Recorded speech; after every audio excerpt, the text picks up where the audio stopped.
प्राचीन समय की बात है, जब धरती पर देवताओं, ऋषियों और दिव्य शक्तियों का प्रभाव था। उसी समय जन्म हुआ एक ऐसे बालक का जो आगे चलकर भक्ति, शक्ति और निस्वार्थ सेवा का प्रतीक बना।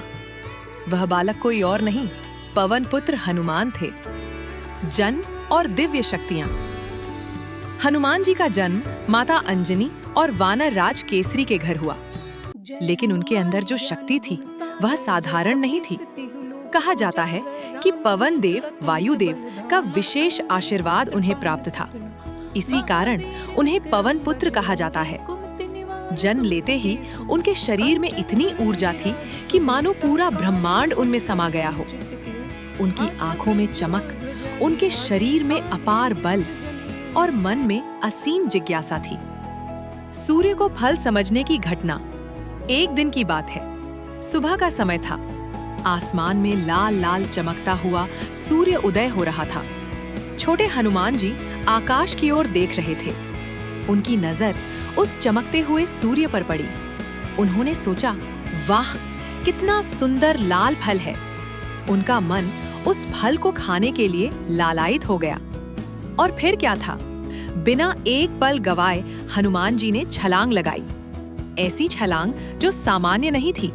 वो सीधे आकाश की ओर उड़ चले। उनकी गति इतनी तेज थी कि देवता भी आश्चर्यचकित हो गए। देवताओं में हलचल। जब हनुमान जी सूर्य की ओर बढ़ रहे थे, तब पूरे देवलोक में हलचल मच गई। इंद्रदेव चिंतित हो गए।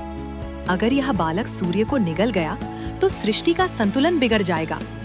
लेकिन तब तक बहुत देर हो चुकी थी। हनुमान जी सूर्य के पास पहुंच चुके थे और उन्होंने सूर्य को अपने मुंह में रख लिया। अंधकार छा गया। जैसे ही सूर्य हनुमान जी के मुंह में गया, पूरी सृष्टि में अंधकार छा गया।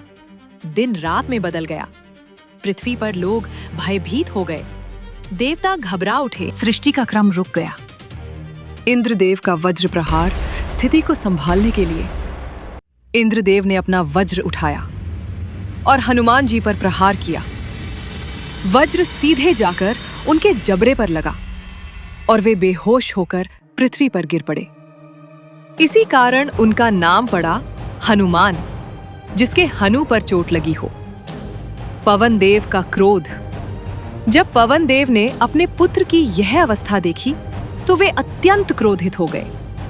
उन्होंने पूरी सृष्टि से अपनी वायु को खींच लिया। अब क्या हुआ? धरती पर श्वास रुकने लगी। जीव जंतु तड़पने लगे। देवता घबरा गए। सृष्टि संकट में पड़ गई। देवताओं का पश्चाताप। अब सभी देवता पवन देव के पास गए।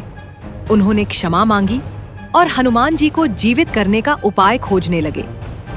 तब सभी देवताओं ने मिलकर हनुमान जी को अनेक वरदान दिए। ब्रह्मा जी ने अमरता का आशीर्वाद दिया। इंद्रदेव ने वज्र से अजेय होने का वर दिया। अग्निदेव ने अग्नि से न जलने का वर दिया। वरुण देव ने जल से न डूबने का वर दिया। और अंत में हनुमान जी को होश आ गया। सूर्यदेव बने गुरु।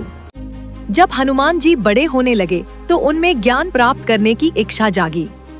उन्होंने सोचा, मुझे ऐसा गुरु चाहिए जो सबसे महान हो। तब उन्होंने सूर्यदेव को अपना गुरु चुना।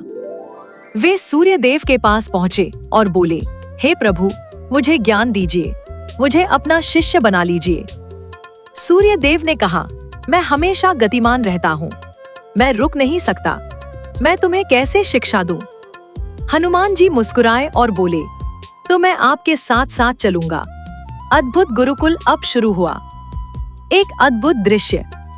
सूर्यदेव अपने रथ पर चलते रहते और हनुमान जी उनके सामने उड़ते हुए चलते, पीछे की ओर मुंह करके, ताकि वे गुरु का मुख देख सकें। ऐसा शिष्य संसार में पहले कभी नहीं देखा गया। उन्होंने वेद, शास्त्र, व्याकरण, ज्योतिष सब कुछ सीख लिया। उनकी बुद्धि इतनी तीव्र हो गई कि वे हर प्रश्न का उत्तर तुरंत दे सकते थे। गुरु दक्षिणा। जब शिक्षा पूरी हुई तो हनुमान जी ने सूर्यदेव से कहा, गुरुदेव, मैं आपको क्या गुरु दक्षिणा दूं? सूर्यदेव ने कहा, मुझे कुछ नहीं चाहिए, लेकिन अगर तुम सच में देना चाहते हो तो मेरे पुत्र शनि देव और मेरे भक्तों की सेवा करना।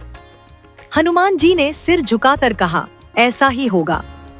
भक्ति और सेवा का मार्ग उस दिन से हनुमान जी केवल शक्तिशाली ही नहीं रहे, बल्कि वे बन गए ज्ञान के प्रतीक, विनम्रता के प्रतीक और सबसे बढ़कर भक्ति के प्रतीक। उन्होंने हमेशा भगवान श्री राम की सेवा को अपना जीवन बना लिया। इस पूरी कथा से हमें क्या सीख मिलती है? जिज्ञासा अच्छी है, लेकिन संयम जरूरी है। शक्ति के साथ विनम्रता भी होनी चाहिए।